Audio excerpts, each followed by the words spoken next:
Bonjour et bienvenue. Alors, aujourd'hui, on s'attaque à un ouvrage assez fascinant, je trouve, de 1904. Oui, pas tout jeune. Pas tout jeune, non. C'est Byways to Blessedness de James Allen. On pourrait traduire ça par Les sentiers de la félicité. C'est une bonne traduction, oui. L'idée de base, elle est assez simple, mais très poétique. En gros, la vie, c'est une grande route, souvent un peu chaotique, poussiéreuse. Mhm.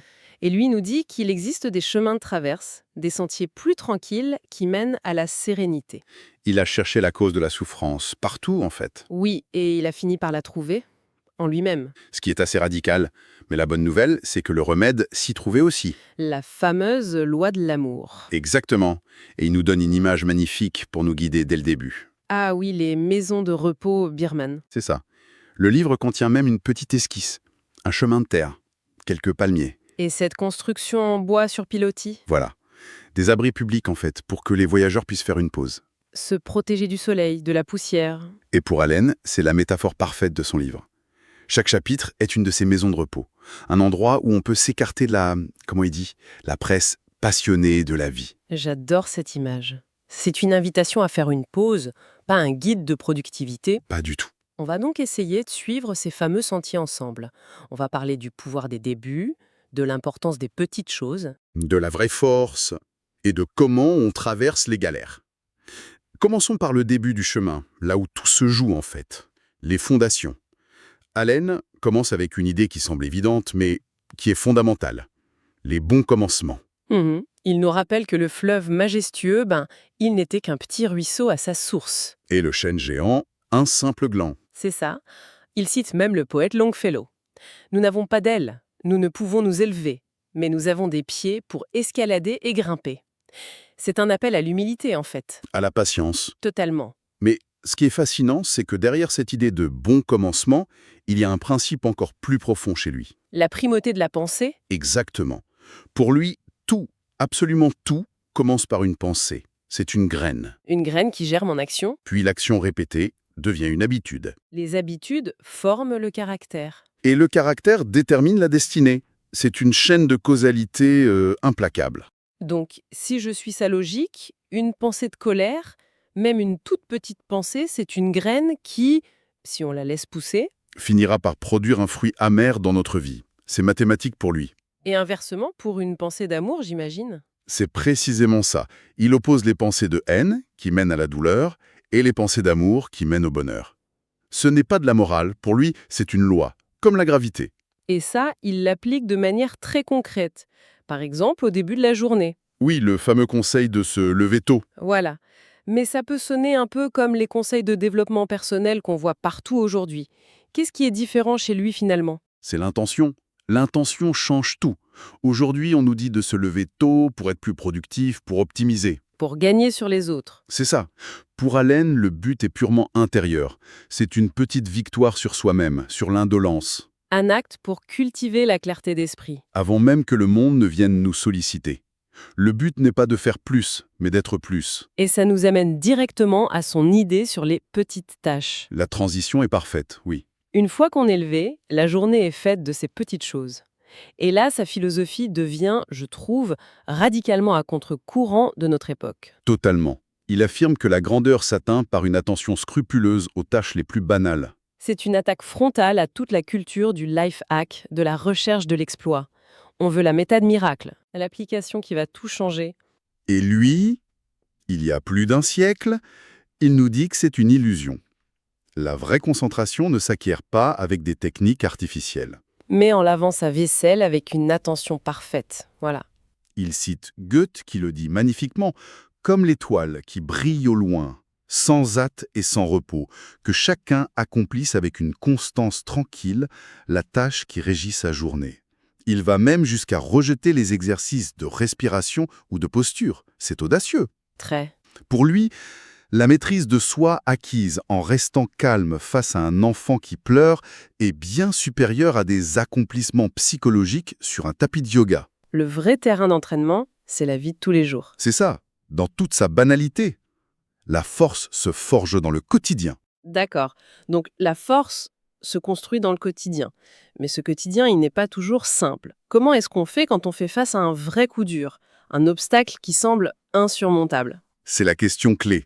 Et sa réponse, dans le chapitre «Dépasser les difficultés», est encore une fois totalement contre-intuitive. Il dit qu'une difficulté est un bon ange, bien que déguisé. Exactement. C'est une belle idée, mais ça peut sonner un peu positivité toxique, non? Je vois ce que tu veux dire. Et bien sûr, il ne nie pas la douleur. L'idée n'est pas de se forcer à sourire. D'accord. Le bon ange, ça veut dire que la difficulté est un signal. C'est un miroir qui nous montre une faiblesse, une ressource qu'on n'a pas encore développée. Le problème n'est donc jamais la situation extérieure. Mais toujours notre réponse intérieure. La difficulté nous force à mobiliser des énergies qu'on ignorait posséder. La clé, c'est ce qu'il appelle la pensée dépassionnée. Arrêter de paniquer, prendre du recul. Analyser froidement. Pour lui, l'inquiétude, c'est une folie. Ça nous draine l'énergie dont on a justement besoin pour résoudre le problème. C'est une discipline mentale énorme. Ça m'amène à un autre concept très fort chez lui. Laisser tomber les fardeaux. Ah oui. Il ne nous dit pas qu'il faut apprendre à mieux les porter, mais s'en débarrasser. Comment? En posant une question radicale. Est-ce vraiment un fardeau? Ou est-ce mon attitude qui en fait un fardeau?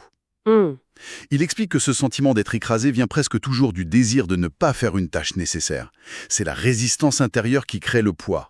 Donc ce n'est pas la tâche elle-même, c'est la bataille qu'on mène dans sa tête contre elle. Précisément. La solution n'est pas de forcer, mais de changer son état d'esprit. D'accepter la tâche, et même de l'accomplir avec amour. L'exemple qu'il donne est très parlant. Les deux femmes, oui. C'est saisissant. La première, pauvre avec une grande famille, mais joyeuse parce qu'elle fait tout avec un cœur désintéressé. Et l'autre, riche, osive, mais misérable à cause d'une seule petite obligation qu'elle déteste. Voilà, ça montre bien que le fardeau n'est pas objectif. C'est une pure création de l'esprit. C'est très libérateur en fait. Si c'est nous qui créons le fardeau, c'est aussi nous qui pouvons le défaire. C'est l'idée. Et à partir de là, Allen nous emmène encore plus loin vers le travail intérieur. Ça commence avec les sacrifices cachés. Et là, en tort, il prend le contre-pied de l'idée habituelle. Il ne s'agit pas de renoncer à des biens matériels. Non, il s'agit de sacrifier nos défauts. La colère, l'impatience. L'égoïsme, il utilise cette belle métaphore du jardinier. Qui enfouit les mauvaises herbes pour qu'elles deviennent de l'engrais. Exactement. On ne perd rien, on transforme. C'est un sacrifice qui enrichit. Il est très spécifique d'ailleurs. Oui, Sacrifier la parole méchante, même quand on est provoqué. Sacrifier l'impatience, qu'il voit comme une grande faiblesse. sacrifier le besoin d'avoir raison, d'imposer ses opinions, et le plus grand de tous, sacrifier la haine, ce feu féroce qui consume toutes les douces fleurs de la paix. Et logiquement, une fois qu'on sacrifie cet égoïsme, un espace se crée pour autre chose. Et cette autre chose, c'est la sympathie. La prévenance envers les autres dans l'oubli de soi, comme il l'a défini. Oui. Et ce qui est profond, c'est que cette sympathie est basée sur une compréhension philosophique de la nature humaine. Il écrit cette phrase incroyable, « Le pécheur est l'enfant, le saint est l'homme mûr ». Il ne dit pas que l'un est mauvais et l'autre est bon. Non, il dit qu'ils sont à des stades de développement différents. L'un est immature, l'autre a grandi. Ça remplace le jugement par la compassion. C'est ce qui illustre son histoire du prisonnier. Celle du prisonnier de Dartmoor, oui. Un criminel endurci que rien ne touche. Et un jour, une petite souris entre dans sa cellule. Au début, il voulait l'écraser. Et puis non. Une forme de pitié naît en lui. Il commence à partager sa nourriture avec elle, à s'en occuper. Et cet acte de sympathie pour une créature minuscule, Et craquelle sa carapace de dureté. c'est fou de penser qu'un homme puisse être sauvé par une souris. Ça suggère que cette capacité est en chacun de nous, même si elle est enfouie très profondément. Et cette sympathie, même pour ceux qui nous ont fait du mal, c'est le premier pas vers l'étape suivante, peut-être la plus difficile, le pardon. Allen est intransigeant là-dessus. Garder une rancune, c'est vivre dans des ténèbres spirituelles. C'est s'emprisonner soi-même. L'histoire qu'il choisit, la parabole bouddhiste du prince Dirgayu, est une puissance. Le roi Brahmadatta a assassiné son père. Et des années plus tard, le prince le retrouve seul, endormi. L'occasion parfaite pour la vengeance. Il tire son épée, mais au dernier moment, il se souvient des dernières paroles de son père. Ne surmonte pas la haine par la haine, mais par l'amour. Et il le pardonne. Cet acte transforme le roi, qui lui rend son royaume. La conclusion d'Allen est simple. La haine ne cesse jamais par la haine cesse par l'absence de haine. Pour lui, c'est une loi immuable. Là, je dois avouer que je bloque un peu. C'est une histoire magnifique, mais il pousse la logique encore plus loin vers une idée qui est vertigineuse. Ne voit aucun mal. Oui, c'est le sommet de sa philosophie. Comment on peut appliquer ça dans le monde réel, sans devenir complètement naïf? C'est la question la plus difficile. Sa logique qui peut choquer est la suivante. Tout mal est à la racine une forme d'ignorance. D'ignorance, oui. Une personne agit mal parce que sa connaissance est incomplète. Elle croit, à tort, que son acte lui apportera un bien, un plaisir. Elle est aveuglée. Donc la réponse appropriée n'est pas la haine, mais la compassion face à cette ignorance. Il cite Shakespeare. Il n'y a de ténèbres que l'ignorance. Il ne s'agit pas d'excuser l'acte, mais de comprendre l'état mental qui l'a produit. C'est un changement de perspective total. Et c'est clair que pour arriver à un tel état d'esprit, on ne peut pas être bombardé d'infos en permanence. Non, impossible. C'est là que ces idées sur le silence et la solitude prennent tout leur sens. Ce sont des pratiques nécessaires, Exactement. genre les outils. Pour lui, le vrai silence, ce n'est pas juste l'absence de parole, c'est un esprit silencieux. Qui n'est plus agité par le flot des pensées inutiles, des jugements, des inquiétudes. Il dit cette phrase « La couronne de la vie est le silence ». Il prend les exemples de Bouddha et de Jésus qui, face à des questions pièges, ont souvent choisi de se taire, la retenue comme une force. Et la solitude, c'est le lieu où ce silence peut être cultivé. C'est drôle, notre époque voit la solitude presque comme une maladie. Il faut toujours être connecté, engagé. Et lui nous dit que la vraie source est dans le retrait. Oui, un message profondément à contre-courant. Pour lui, la solitude est à l'esprit ce que le sommeil est au corps, un moment de régénération. Le seul endroit où l'on peut se révéler véritablement à soi-même. Loin des masques sociaux. Il rappelle que tous les grands sages, de Saint Paul à Bouddha, ont eu leur période de solitude transformatrice. C'est dans ce calme qu'on entend une sagesse intérieure universelle. La solitude n'est pas un vide, c'est une source. Alors, si on regarde le chemin parcouru, on part de la route bruyante pour trouver ses sentiers. On apprend à bien commencer, à se concentrer sur les petites tâches. À transformer les obstacles. Puis, le travail intérieur. Sacrifier les défauts, développer la sympathie, le pardon. Et tout ça nous mène à ces espaces de silence et de solitude. Quel est le but final de ce voyage? L'aboutissement, c'est un état qu'il appelle se tenir seul. Et ce n'est pas un appel à l'isolement, attention. Non, c'est autre chose.